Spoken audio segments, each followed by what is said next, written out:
Today we are going to talk about 4 major things to look out for in a home inspection.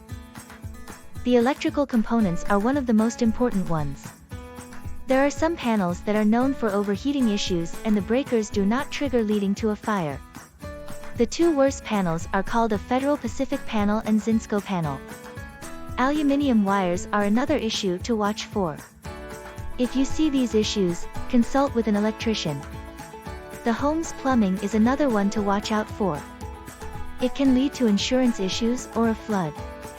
There are pipes that most insurance companies will not insure, and if they do, the prices are high. Polybutene pipes are normally the issue. It gets weak and brittle, causing a leak or flooding the home. A plumber would repipe the whole house. The roof can be a very expensive cost, and it can also lead to insurance problems.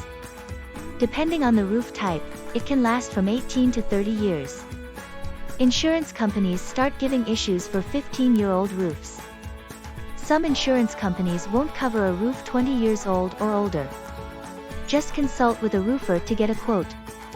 You can always negotiate a seller credit to repair the roof after you close.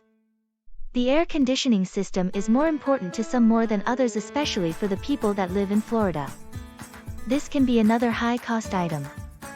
The heater is the most important for the people who live up north. It's so important that the government home loans requires heat to be functioning before closing. Not having heat for homes located in areas with very cold weather can lead to hypothermia and other illnesses. If the AC is between 15 to 20 years old, just consult with the AC tech about the future cost to replace it.